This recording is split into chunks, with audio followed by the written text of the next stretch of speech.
Aha!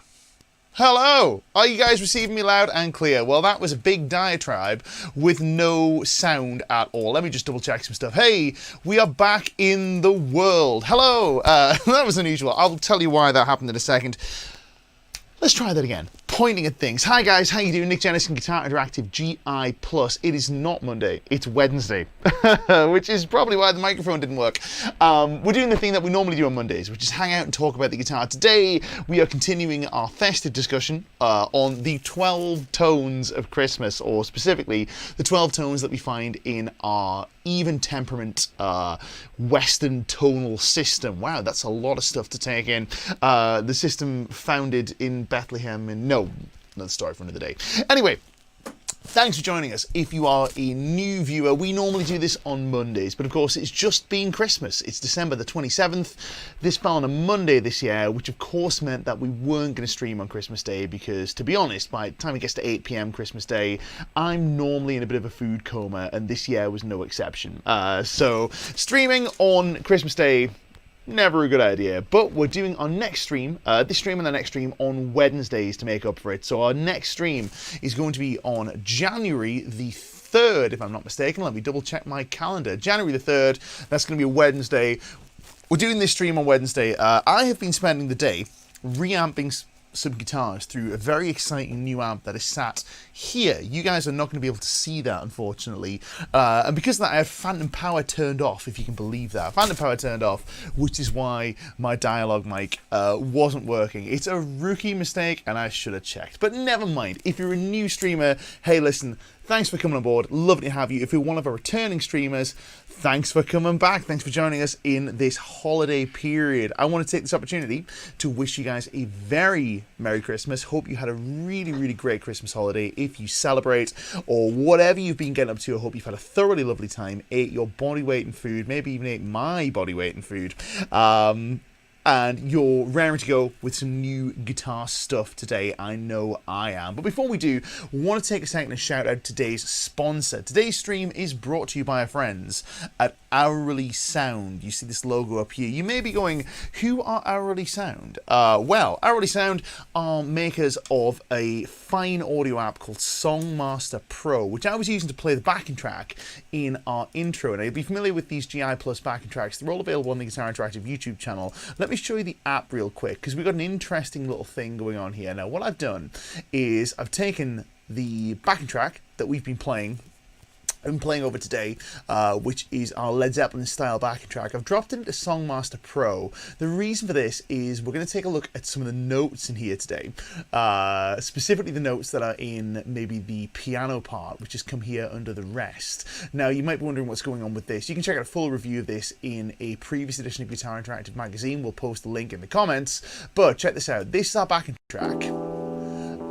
I've dropped this, literally dragged and dropped this into Songmaster Pro, and it gives me the facility to take my mixer and solo or mute various elements of an audio track that I've dropped in. But not just that, it also detects the tempo, it detects the chord changes, it gives you some sections that you can bop between. It also has MIDI support. Really, really powerful app. I'm really impressed with this, and the guys from Hourly Sound have been kind enough to sponsor today's stream, so if you want to check out what they've got going on, check the link down below. We'll be talking about Songmaster Pro a little bit more as we go on, and how you might use it to detect some of the notes in some of your favorite tracks if you want to get a little bit deeper into some of the stuff that we're doing today. So we'll get into that in a second, but that's Songmaster Pro by Hourly Sound. I'm going to use that in a minute, but before we do that, let's just take a quick second and check in with our streamers. Let's see who's in the house. Marcine, first to the door, says, hello everyone, hope you had a great holidays. I did indeed have a great holidays. It's been a lovely time being sat eating loads and loads of food, playing loads of guitar. It's been thoroughly excellent. I realized recently that I hadn't played much guitar at all in the month of December, so I've spent the last few days just kind of shedding away and having a lot of fun playing.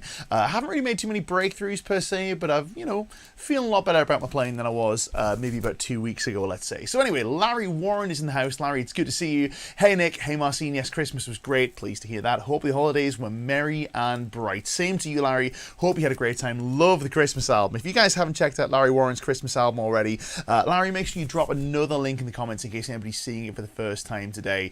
Lovely to have you on board. Cracker Tom is tuning in, says wishes what I assume is Merry Christmas in a language that I, being a Philistinic English monoglot, unfortunately don't speak. Says, hi Larry, hi Nick. I had a great time with the family, but the weather really sucks even to our standard. It's been my experience that in Germany it's always a little bit drizzly, which makes me feel at home as a Geordie, because it's always a little bit drizzly here too. But yeah, we've had some weather that's been kind of pretty unexciting. It hasn't been terribly cold. I was hoping for snow, but it still wasn't very pleasant. Even still, kind of sucky. So I hear you, but I'm glad you had a nice time. Timothy Appling is in the house. Hi Nick, hi GI guitarists. Enjoyed the Silent Night solo you sent out. Hope you're all having a great holiday season. Hope you are too, Timothy. Thank you very much for that. I appreciate that. That was kind of a last minute sort of affair, and I made a very rookie error when I was recording that. I decided to do it on the baritone guitar, which is kicking around over here. It's an Aria Jet B tone. Very affordable guitar, but I really, really like it. But we made a bit of a mistake, or rather I made a bit of a mistake by coming in and not cutting my nails, which meant that when I went to this move, this particular move here, let's go to the clean sound with all the reverb and delay of this. There's a particular move there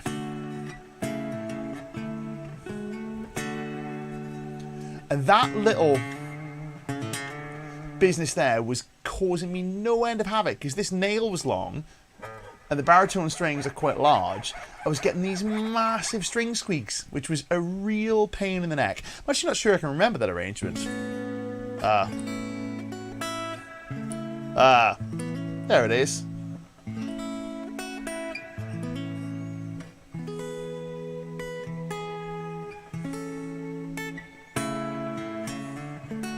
That move there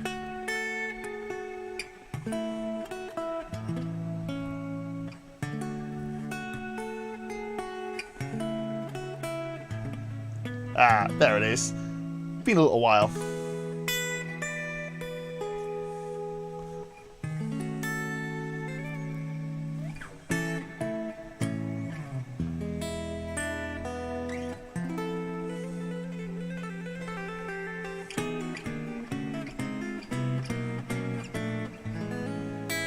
Loads of fun, but it sounds much better on the baritone, I think, but even still, it was quite a fun arrangement. But yeah, should have cut my nails.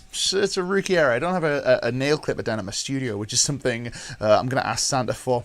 Anyway, so thank you very much for that, man. I'm really glad you enjoyed it. If you want to figure out what's going on in that arrangement, by the way, you can use Songmaster Pro to do that. Let's talk about that a little bit later on. So other questions going on here.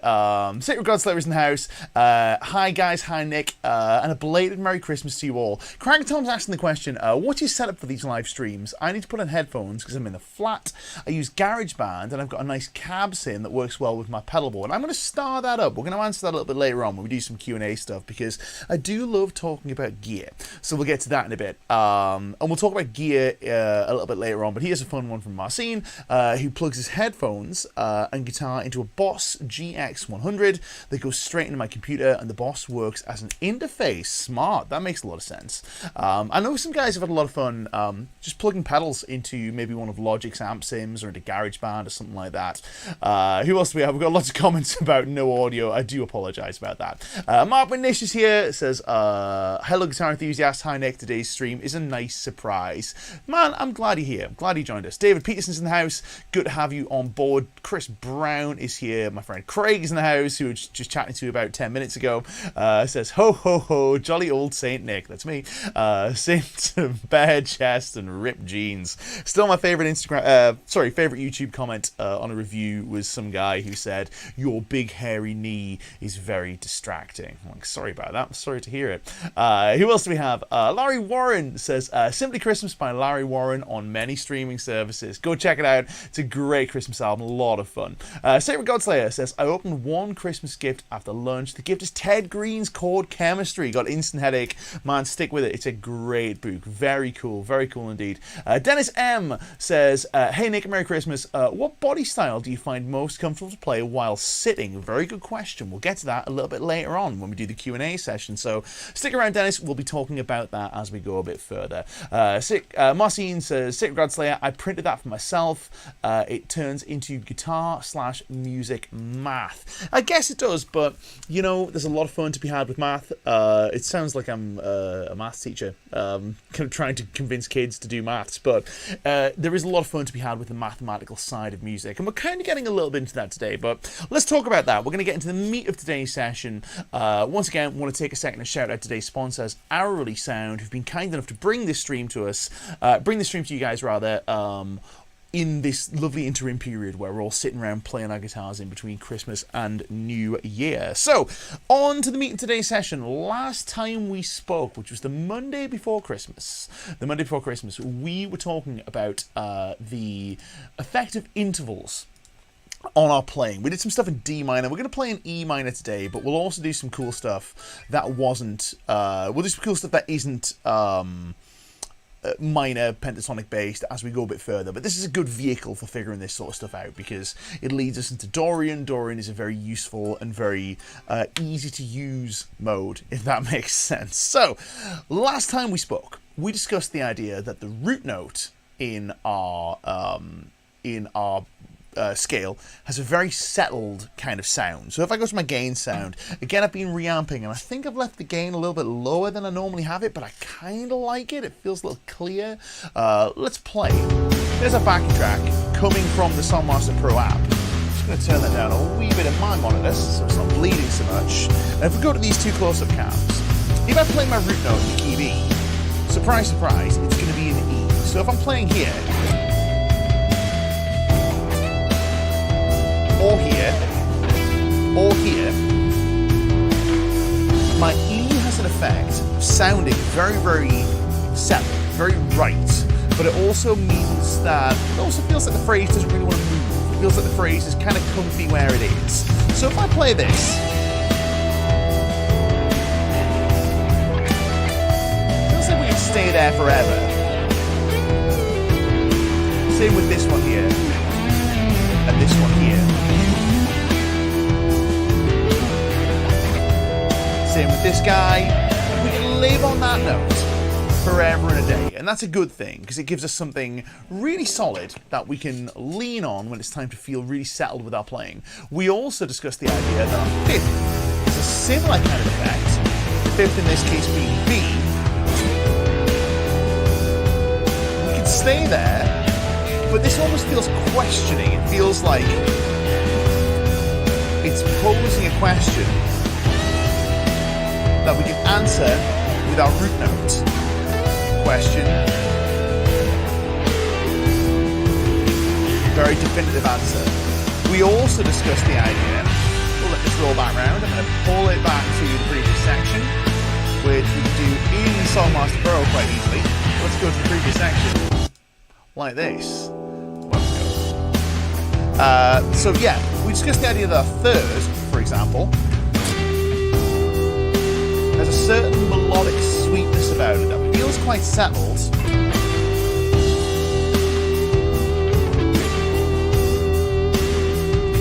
In the way that the root is quite settled, but it's settled in a different way.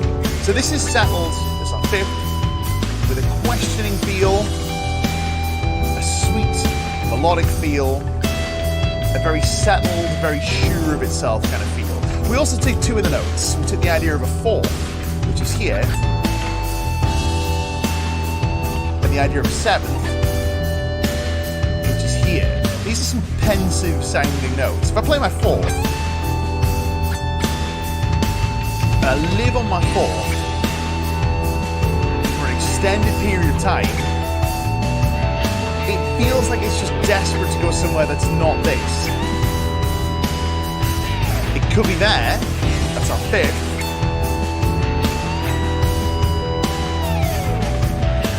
It could be here. Which is third and then roots. Fourth, third roots. Same with the seventh. I'll play my seventh. I can resolve it to my fifth. I can play my seventh. Bring it up to my root. Any of those is fine. Any of those is fine. But what we kind of got to, I guess, the thrust of that session was that we discovered that all of these notes that we played, which were all minor pentatonic notes, all sounded, they all sounded right. None of them sounded wrong per se, but they each had a different effect in terms of the way the listener perceives that note. And an awareness of this is kind of what separates us from it's kind of what separates guitar players, I guess, with feel, for want of a better word, or with a strong sense of melody and a strong sense of narrative to their playing, from guitar players that are just playing the scale up and down. Now, that's something you will have heard, an accusation you'll have heard leveled at guitar players before. Oh, this guitar player doesn't have any feel, they just play scales up and down. That is often leveled at guitar players that are playing very fast. I don't think it's always the case, but we've certainly felt that. I felt that way about my own playing a number of times, where I'm like, I'm not really doing anything here, I'm just playing scales up and down.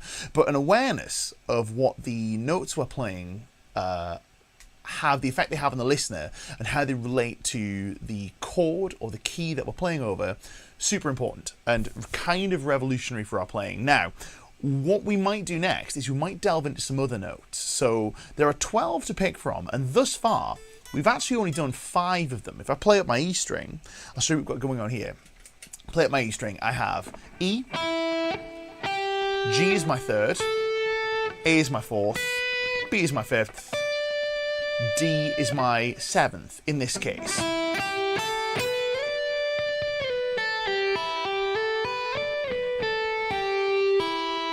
That's 5 notes out of a potential of 12, which leaves us all of the following. This one here, this one, this one, this one, this one, this one, and this one.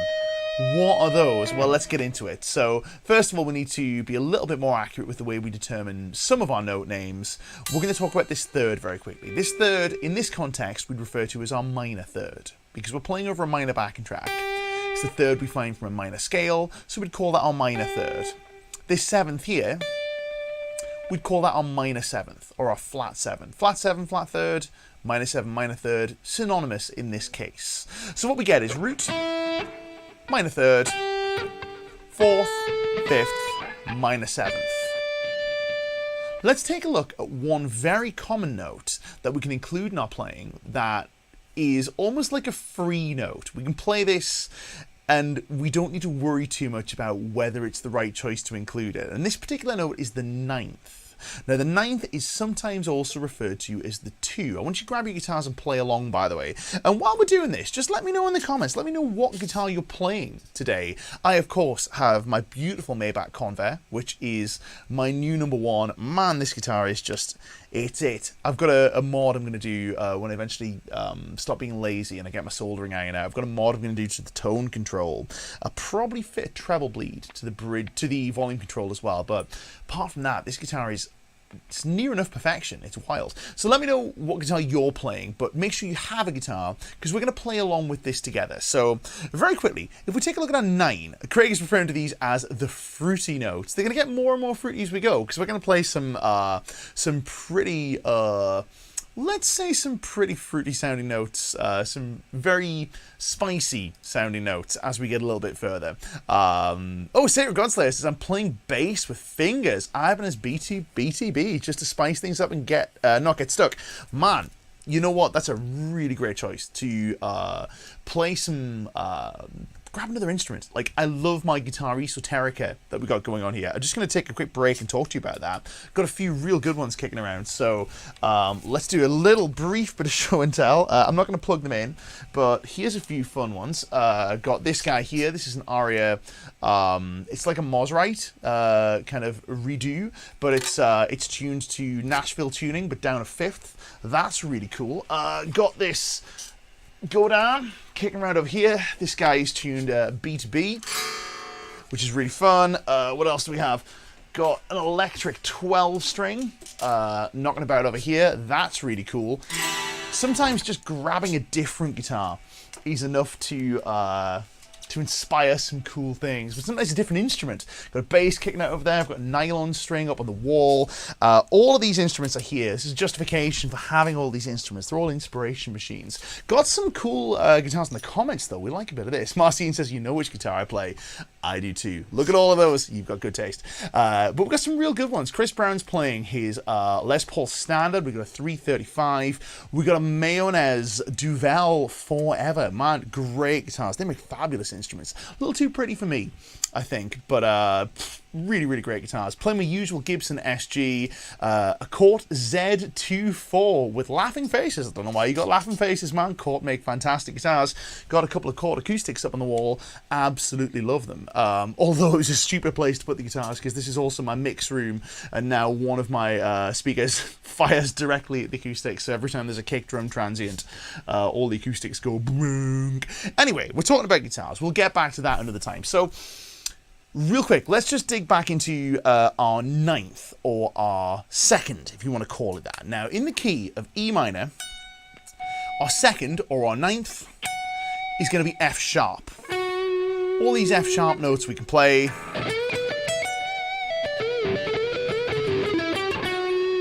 There we go. Oh, cool one from Mark Manish. Pardon me, FGN Odyssey. Just reviewed one of those for Guitar Interactive Magazine. You can check out the review in the latest edition of GI, guitarinteractivemagazine.com. It's a great guitar, like really frighteningly good and almost no money. So anyway, with our F sharps, let's take a quick listen to what happens when we start to lean on our ninth a little bit. We're still playing in E minor. I'm going to throw this up here. Let me just show you once again. This is the Songmaster Pro app, which I'm using to play my backing track. It's even identified that we're in E minor. I literally dragged this in. I didn't write these chords in. It just populated them for me and then extracted the stems. So let's go to previous sections very quickly. Previous section. Let's go to next section. Let's go to the next chords. This one here. And maybe we'll leave this little section too, because that seems like a good place to be. You can do that with the Songmaster Pro, which is pretty cool. So, come out of there. So we've got our E minor. Let's take a listen to this 9 and see what effect it has sonically.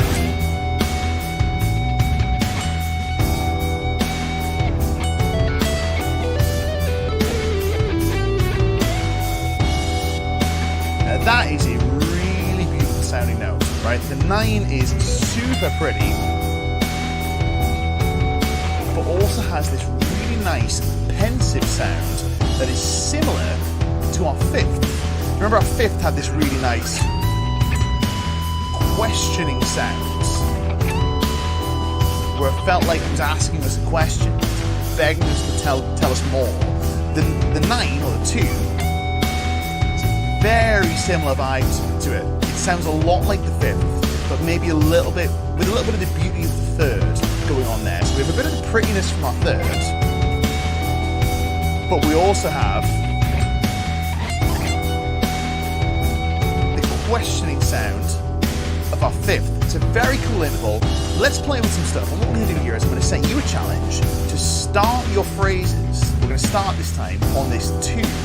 Which is F sharp. Start your phrase on 2, and then we'll move on to finishing it on one of the more settled sounding notes, like the 1, which is E, or the 3, which is G. Let me show you what I'm talking about. So I'm going to start here. Let's begin on a 2.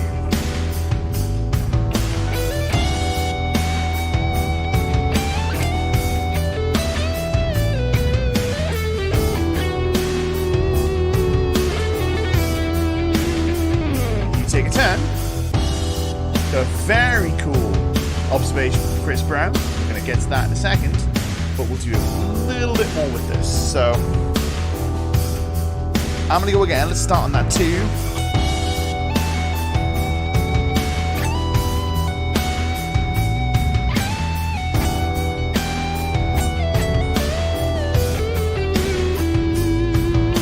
You take a turn, starting on that 2. It sounds kind of jazzy. Too jazzy? Sounds kind of jazzy. Very, again, it has that questioning, pensive kind of sound. Pensive, Guthrie-esque. I like it. Nice. It is quite Guthrie-esque. Quite a Guthrie-esque way of referring to that.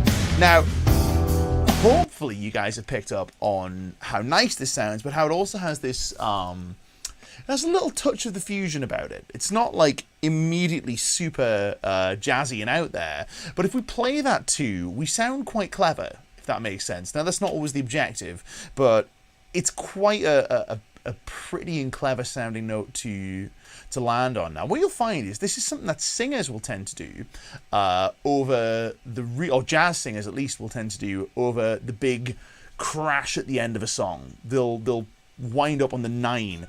Keep your ears out for it. There's a really great version of Superstition by, I want to say it's Dave Weckl, or it's one of those cats, like a real like virtuoso drummer. It might be Vinny. I think it was Weckl, but there's a really fantastic version of Superstition. And then right at the end, the big crash is on this E, where it's this, and the singer goes.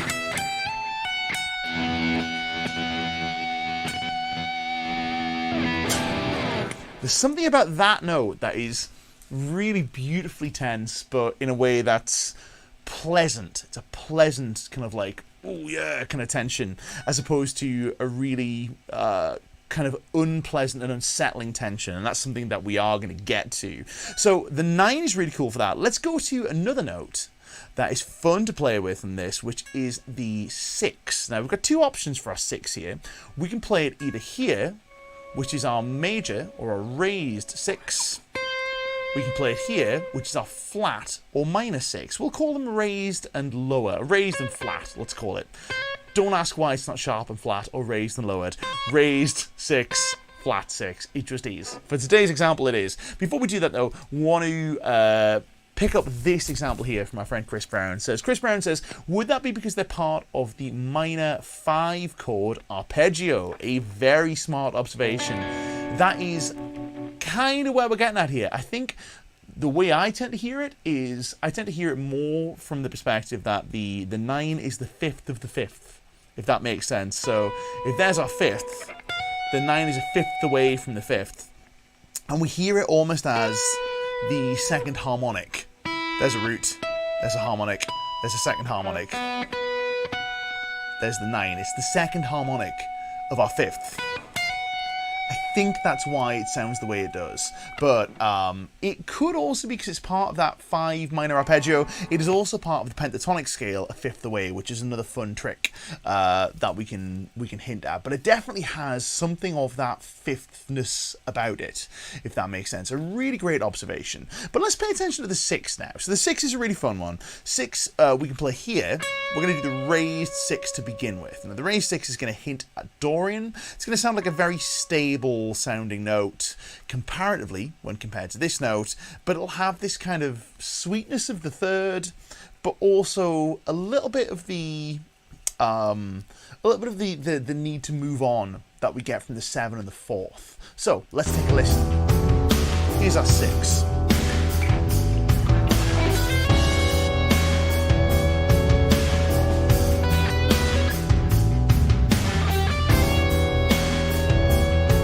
A little bit of tension going on there.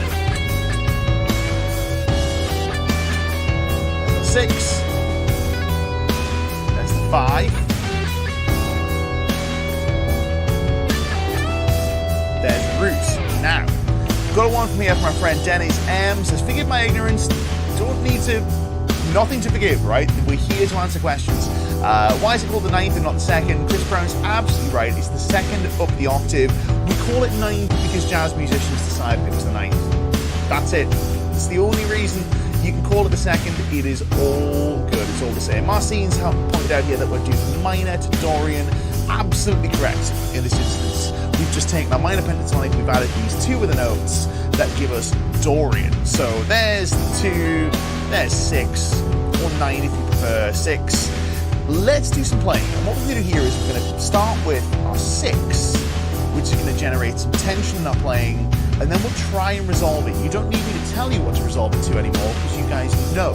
But I'll do an example, and then you can go back. Just real quick, by the way, this section of the track is just going to keep looping up in Songmaster Pro. In case you haven't tuned in, these are our sponsors for the day. Let's just solo up some drums. We can mute the bass if we want. That piano's annoying.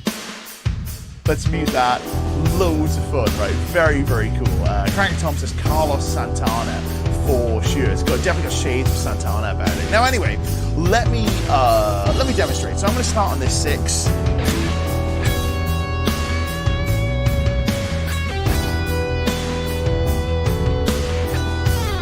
You take a turn, nice and easy phrase. Start on your 6, and then see if you can resolve it. Create some magic in the playing.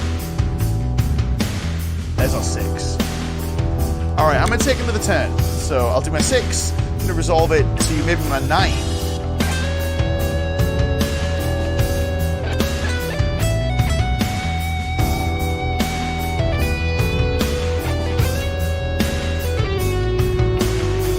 You take a turn, really pretty sounds, really, really nice stuff. Getting that tension of the 6 through to the questioning sound of the 9. They have different flavours, they have different feels about them. And paying attention to this, really, really important, I think, anyway. So let's go again. This time we're going to hit that 6, try and resolve it to the root. Let's see where it takes us. That wasn't the root, that was too far.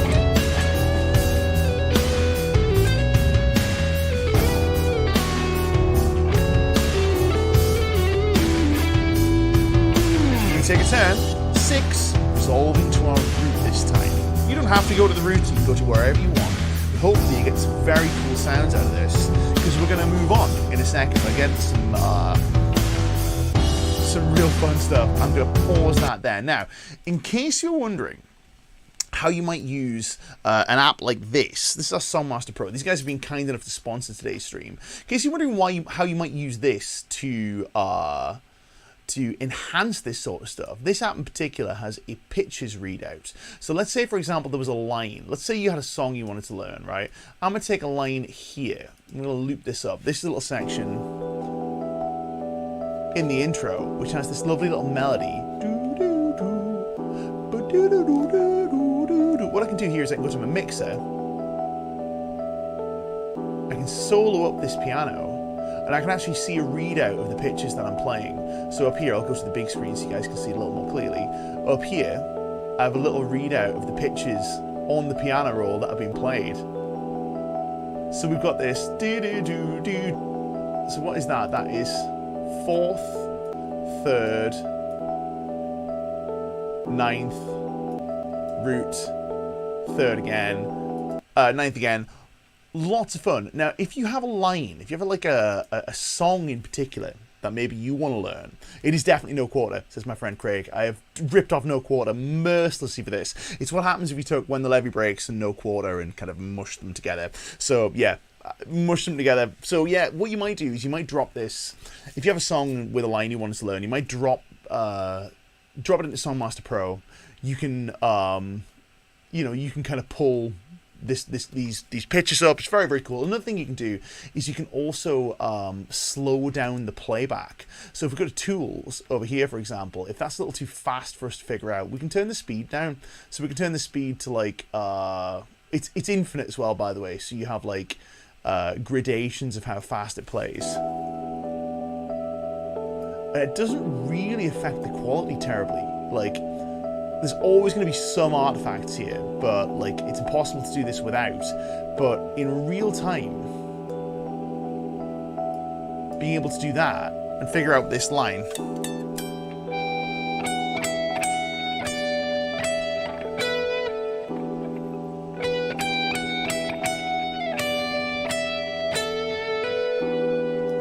That's pretty impressive stuff. And if you double click, it goes back up to tempo. So let's go back to our original loop because we're going to go over some more notes. But that's just a little look at today's sponsor. That is Songmaster Pro. That's how you might use that. I'm using it to play the backing track today as well, which is really makes my life nice and easy. Let's go back to the mixer and let's take the acoustic piano out of solo. Just to be clear on this, by the way, I didn't drop these stems in.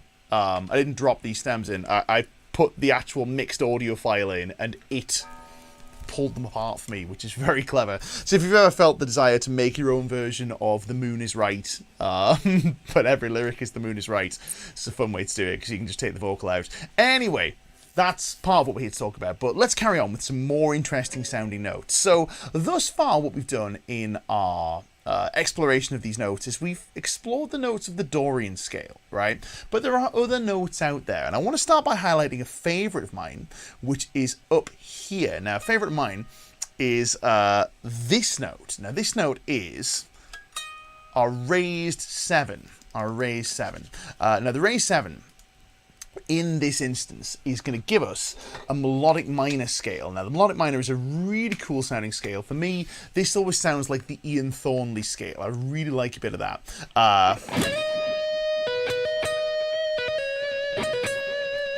So if we're playing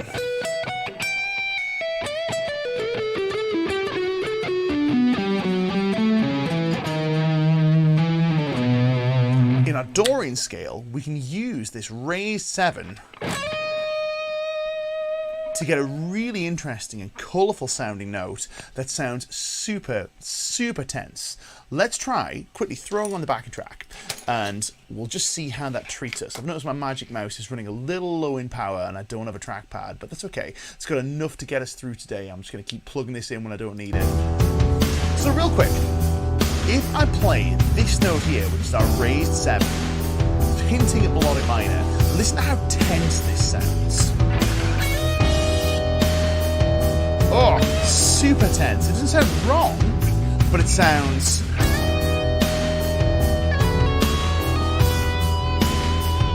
very tense in a way that our other notes don't. The reason for this is this note is not diatonic to the scale that we're playing over. So we're playing in Dorian. This is a note that's not from the Dorian scale. It's a note that's from elsewhere. In this case, we've borrowed it from melodic minor. But what it does is it lets us create all of this massive tension in our playing. And the more tension that we have in the playing, the more profound the release is going to be when it's time to release that tension and play a note that's more in. So let me show you what I'm talking about, right? I'm going to take this melodic minor and then I'm going to find a way to resolve it to my root notes. Here we go. There's a raised 7.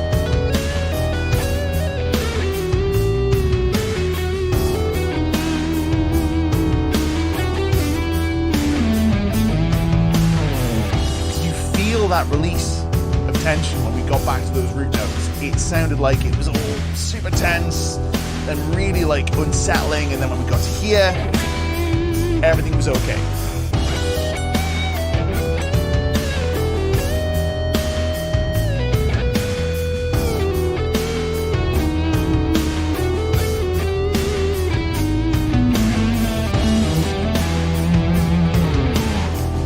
Nice. Now I want you to take a turn on this. Take this raised 7, which in this case is a D sharp note, and see what you can do with that. It sounds like a lot of tense fun.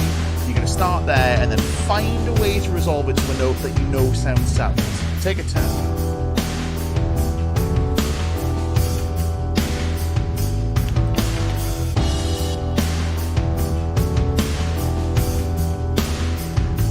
A hot second for this because these sort of things take a little bit of time to get through. So I'm going to go a little bit further with this. I'm going to hit this raised 7 once I've already established my phrase. I'm going to use it to introduce some tension in the middle of the phrase. So check this out. I might start by setting my 7 like this.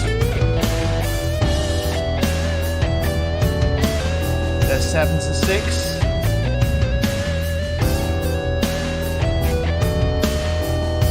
Raised 7.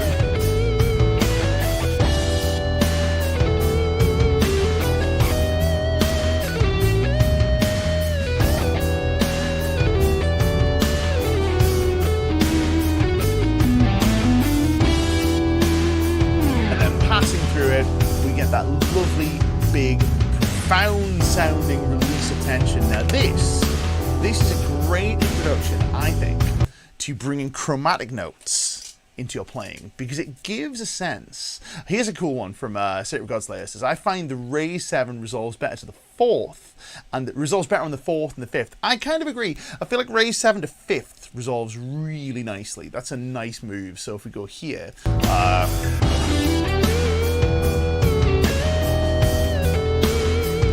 that's the 4th, that's the 5th.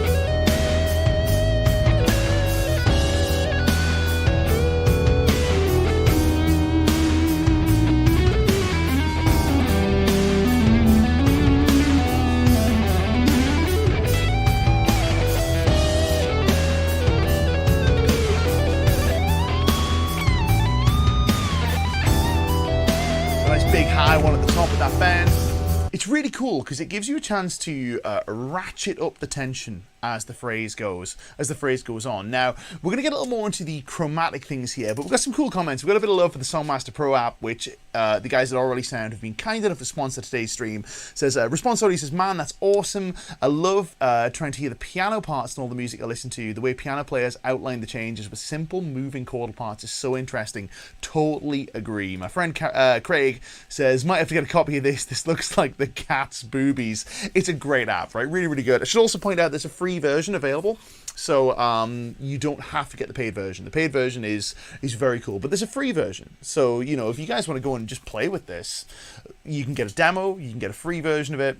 Very, very cool, right? Definitely worth your time, I would say. So go down, check the links down below. Songmaster Pro by Orally Sound, today's sponsors. Anyway, let's get into some more chromatic stuff. So the more deeply we get into this tense realm, the less time that we're probably going to spend on each of these notes. So let's throw a few more in. Let's maybe try the flat 5. The flat 5 is really good fun. This is our blues scale note. Now, if you ever wondered, it always fascinates me why people actually teach the blues scale. It just seems like such a strange thing to show people. It's like, well, here's the minor pentatonic scale. What do we do next? Well, we do the blues scale, and we introduce the flat 5, which is this.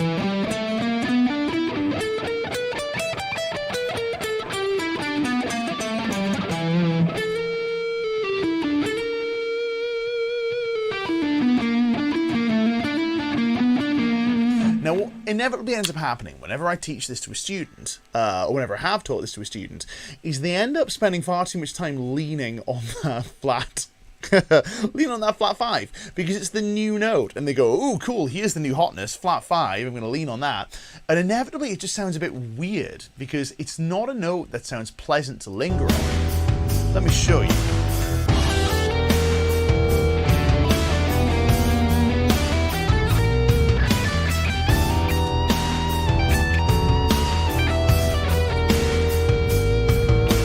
Sounds kind of tense and sour in a way that's maybe not super pleasant, but it can sound tense in a way that is fun and interesting. An example of this, if we're still ripping off Led Zeppelin, if we were to take the melody from Immigrant Song, from the intro to Immigrant Song, which is this.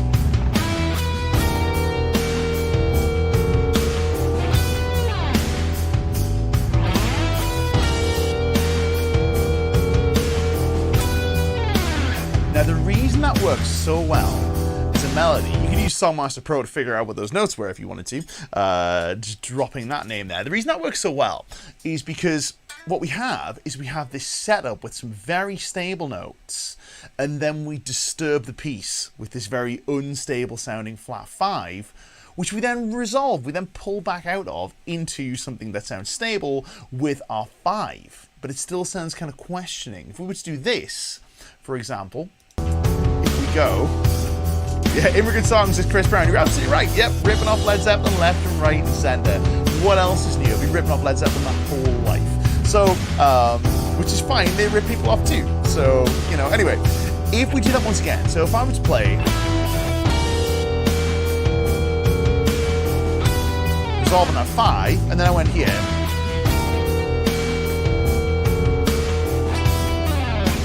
with my root, that feels like the second time round was pretty settled. Feels like we're done.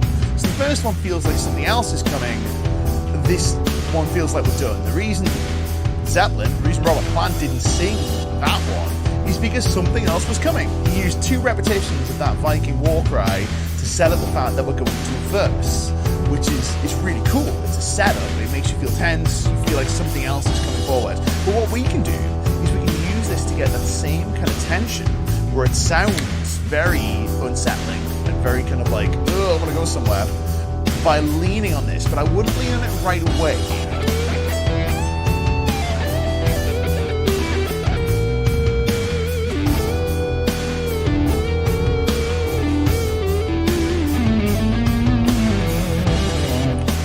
That's nice, right? That's nice. If we started there, it might be a little too much tension to begin with, but if we just take a minute and we get there with some stable setup, we can lean on this and really get some fun things happening.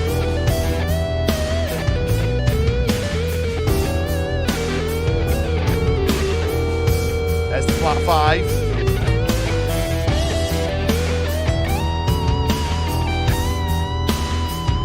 Flat 5 to 5. Let's go to 6.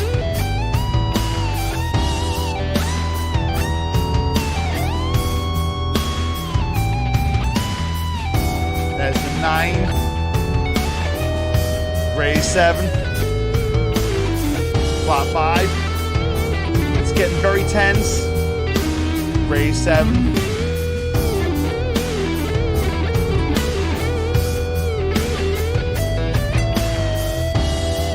There's the root just to send us home and go, yeah, he does know what he's doing. He's not just messing around and playing the jazz. Now, I've had a lot of fun taking these ideas that are very tense and trialing them out at gigs where maybe that sort of stuff is not the normal order of the day. So I'm thinking like pub cover gigs, for example, where we're playing, I don't know, Walk This Way or something, right? And it was a big solo at the end, and I'm like, I'll see if I can push people's buttons with this a little bit, and seeing what's going on, with the audience's response. Sometimes what they'll do is if there's guitar players in there, they might get it, but oftentimes what I'll notice is people will kind of recoil in horror at this stuff, and they'll go, ugh.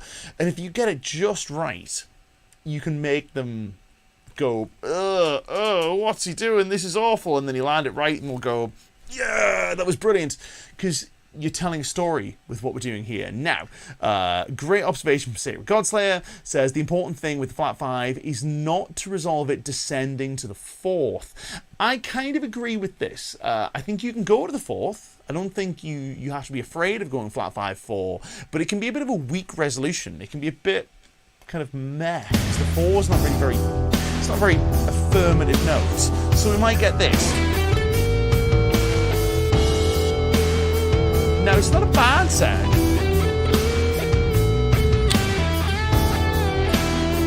It's a song melody.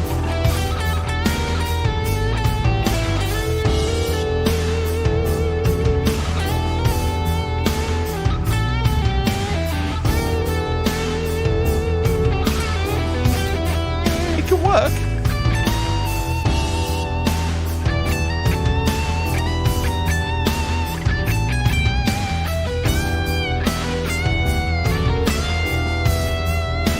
This leads me to our other notes, because there's still several that we haven't played here. Now, here's a fun thing we can do. Let's just do a quick rattle over these ones, because I don't want to spend too long on this, but we'll do a quick rattle, then we'll talk about gear, because gear is fun. So, notes that we haven't played. We haven't played the flat 9, we haven't played the major 3rd, and we haven't played the flat 6.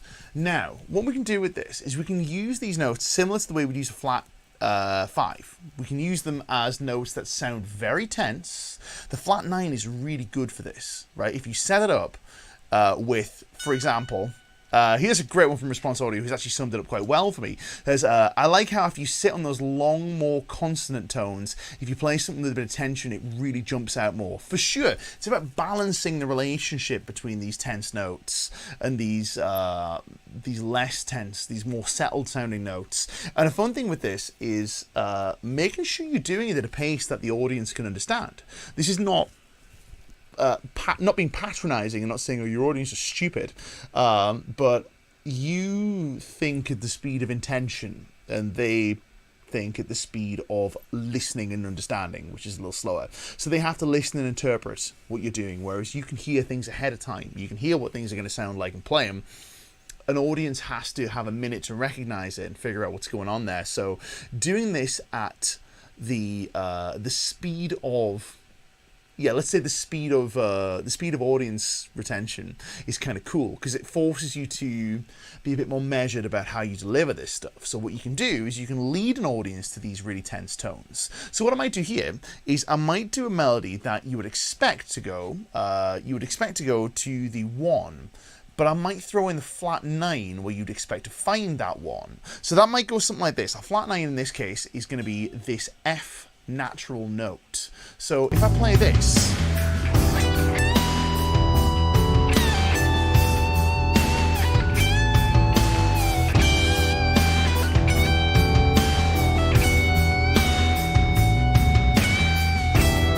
you might expect that 1 there. Very Gary Moore-esque, I guess.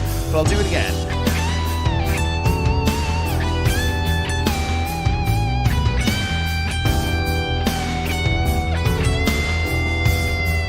Oh, and we're ripping off Led Zeppelin again, because that's the magic note Since I've Been Loving You. Do you recognize it?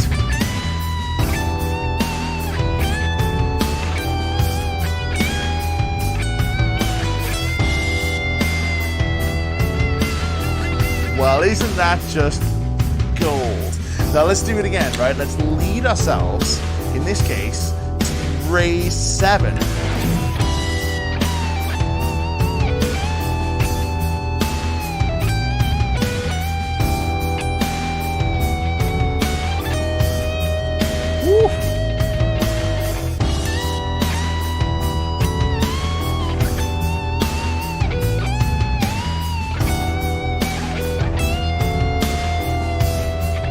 Get to that root note from that flat 9, chef's kiss, right?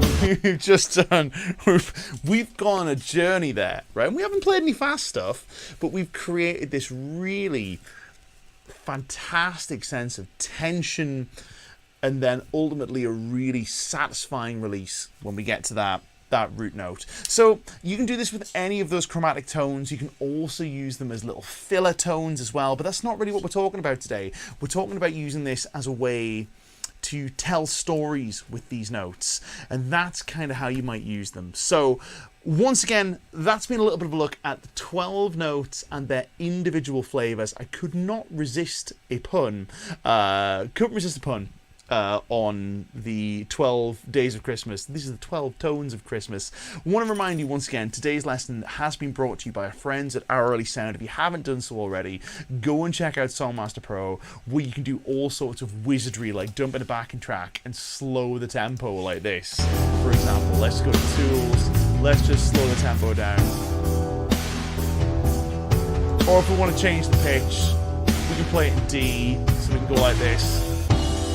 It's our instrument transpose. We can transpose individual instruments, but let's move it down a tone. So now we're playing in D.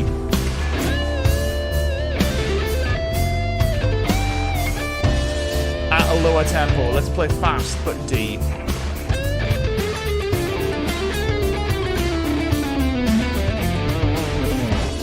Great app, right? Really very, very much worth your time. Let's just reset that. We're going to bring that back to our E for the outro jam. But man, just so much fun, right? Really, really great.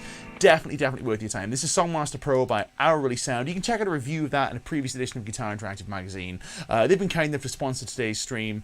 They got some real good stuff. So anyway, listen, we're going to answer some questions. If you got questions, drop them down below, because we're going to do our Q&A right about now. Now, the first question that came in today that I really wanted to answer was from our friend Crankatom, who's asking, what's your setup for these live streams? I need to put headphones on because I live in a flat. I use GarageBand, and I've got a nice cab sim that works well with my pedal board. But let me talk you through the audio setup. So, first of all, visually, you've got 3 cameras going on here. In case you're wondering, this is a Sony a6100 with a Sigma 16mm 1.4 prime lens. This camera, this guy here, this is a Sony ZV-E10, which you can see is on manual focus. And that has, for this example, normally I have a Sony 16-55, but this has a TT Artisan 27mm prime lens, cheap prime lens, but it's really good. This camera over this way, which I will show you now, this picking hand cam, this is a really cheap camera. This is a Sony a5100, which is not great for recording, but it's perfectly fine for live streaming. And this has a 50mm prime lens on there, which is why we have this lovely tight close-up. It's actually miles away from me, but it's got a 50mm prime. I'm switching them all with a Boss Gigcaster and a Blackmagic A10 Mini. And as far as audio goes, this is the big question, I guess, is we are doing, for the guitar, I'm doing my guitar into my pedal board, which I normally don't have any pedals on. I'll have it in case I need it. So I've got a wah, I've got a couple of drives. I'm not really a drives guy, I'm more of a fuzzes guy, to be honest. I have a compressor for my clean sound. It's a Sur Koji comp, it's really, really good. Run into the amps behind me. In this case, we're running into the Victory Super Kraken, which is my favourite, because the lead sound is really great. The rhythm sounds really great too. I think I like the mini Kraken, or the smaller Kraken Mark II for the rhythm sound a little better, but this is the sound, the amp sound. I don't have an amp switcher in here yet. I need to get one of those sorted out, but that's another story for another day. This runs into a Boss Waza tube amp expander, which then runs out into my Strymon pedals, which are giving me reverb and delay. That's going into my audio interface. The dialogue mic is a cheap lavalier mic. It's not an expensive one, it's just a lapel mic, because lapel mics are all about the same.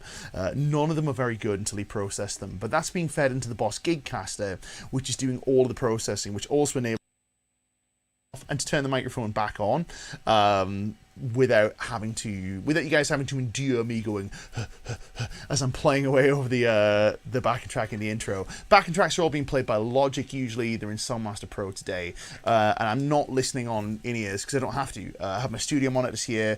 If I'm doing an interview, however, I'll normally throw a set of headphones on, because then I won't get the person's voice spilling back into my dialogue mic. So that's the setup, Crankatom. Good question, man. I like talking about gear.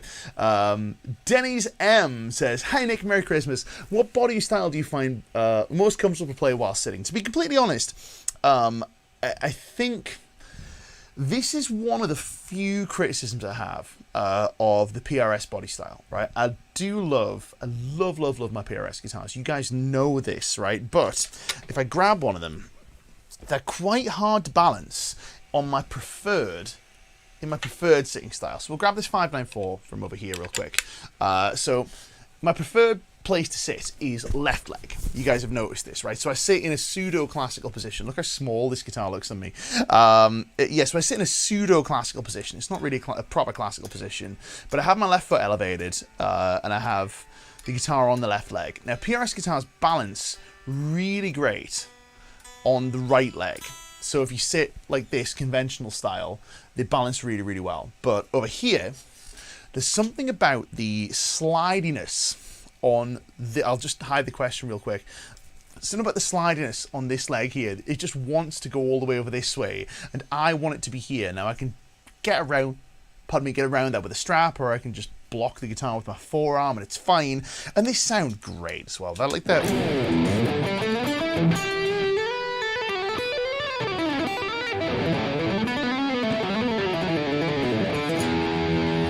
It's a little smoother, a little more controlled.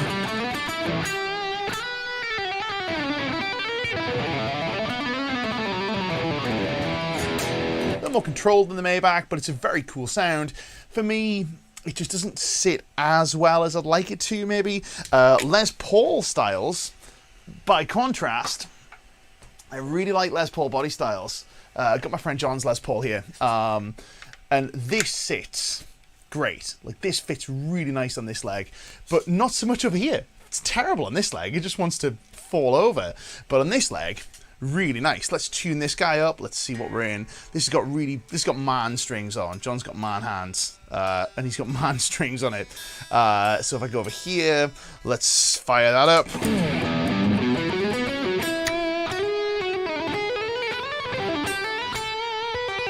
Feels super comfortable on this leg.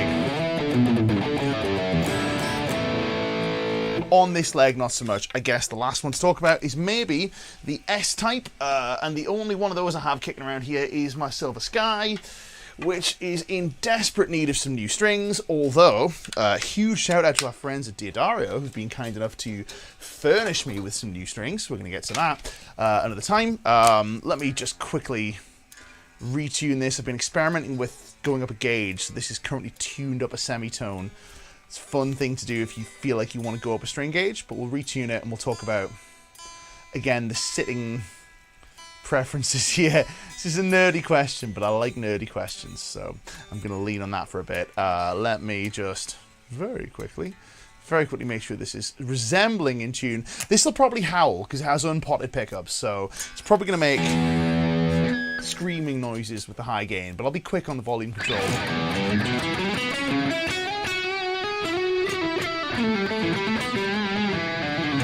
This guitar doesn't sit this great on this leg, right? It wants to wobble around.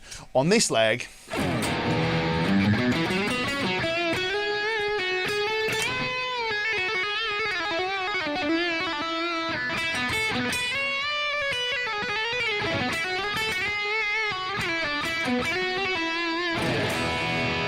sits just great. It also sounds really good, as I'm sure you guys will agree. I'm going to grab the Maybach again. So this is where the Maybach comes in, which is my Maybach Convair. You'll notice this is going to look huge on me now because it's a big guitar, and we'll like this. This guitar sits beautifully on this leg. It's just perfect, right? It sits really, really great. Sits well here too, but honestly, it has the best of all of those worlds, right? It sits really nice on either leg.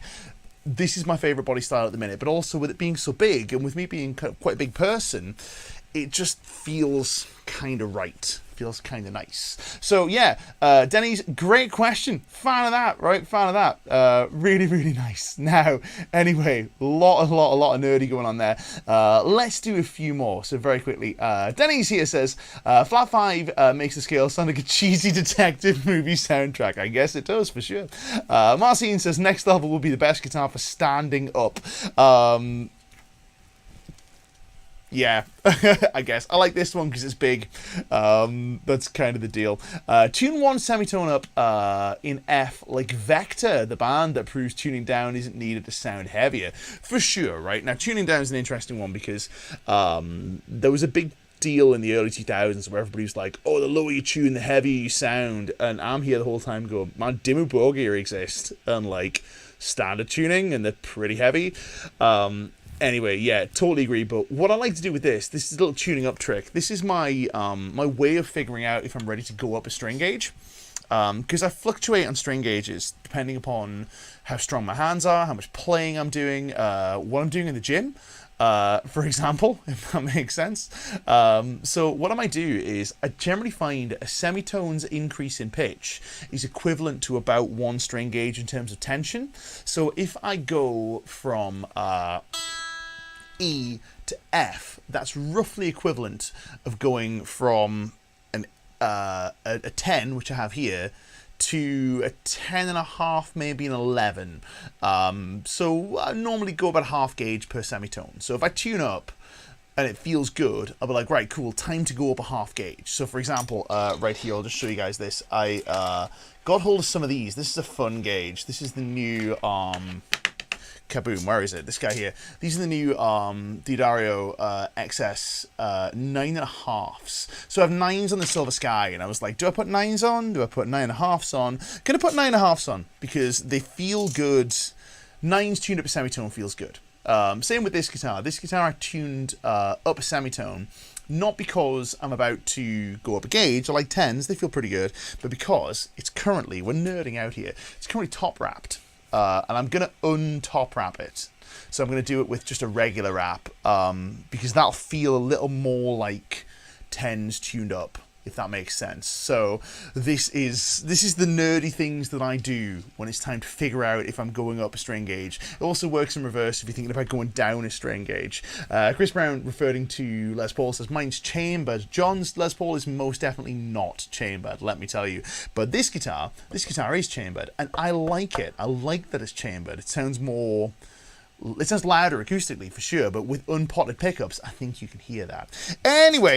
Anyway, guys, that's been a look at the 12 tones of Christmas. So I want to thank you for joining us. This is the last stream of this year, if you can believe that. We're back next year, January the 3rd. It's a Wednesday. So we're back with some more stuff. I'm not going to tell you about that too much, but I want to take this opportunity to wish you guys a really happy new year. Looking forward to doing more of these streams with you in 2024. We're going to be running back on Mondays after our next stream. So our next stream is Wednesday. We'll be returning back to our regular Monday slot after that. That is going to be on January the 8th. So mark your diaries. Our next stream is January the 3rd.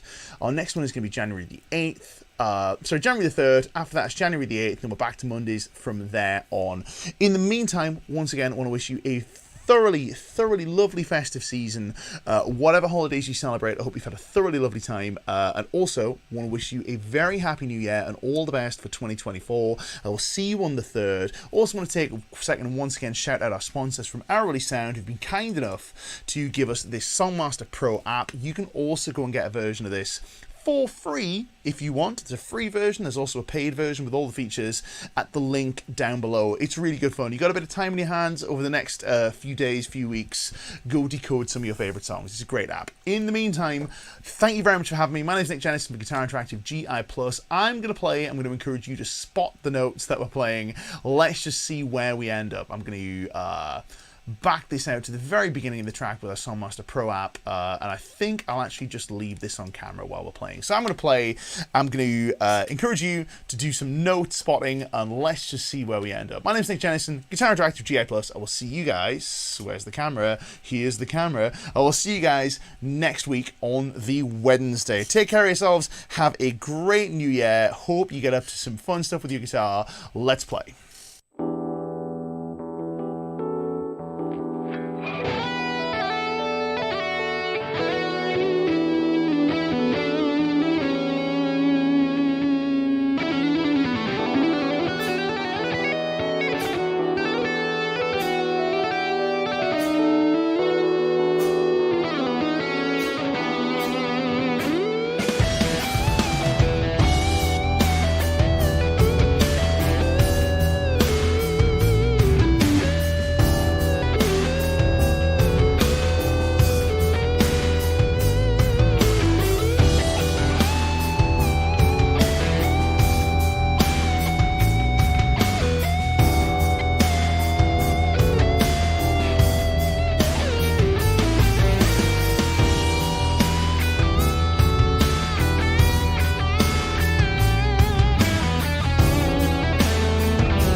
My name's Nick Jennison, and it's a pleasure to introduce to you GI Plus, the brand new lesson platform brought to you by Guitar Interactive.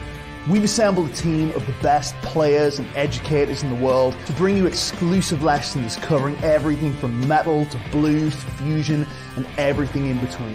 Want to level up your shred chops? Check out How to Play Fast by Andy James. Or how about sweep picking with Rick Graham? Or maybe country's more your bag? Well, how about a full-length exclusive country guitar course from Andy Wood? Interested in learning how to play over changes? Well, members get access to hours of exclusive lessons from fusion maestro Tom Quayle. Or maybe you want your playing to sound more soulful. Well, who better than Chris Buck to show you how it's done? Or perhaps you want to learn the secrets of the masters. Well, members get access to over 60 feature-length tech sessions where our tutors painstakingly decode the styles of players like David Gilmour, Eddie Van Halen,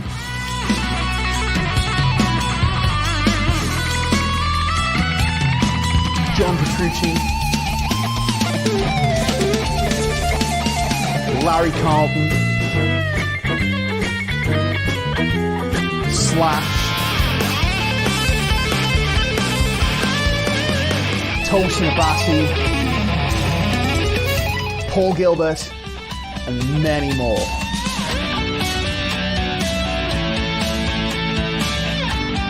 You get all this along with exclusive live webinars, free backing tracks, competitions, and so much more. So what are you waiting for? Sign up for GI Plus today.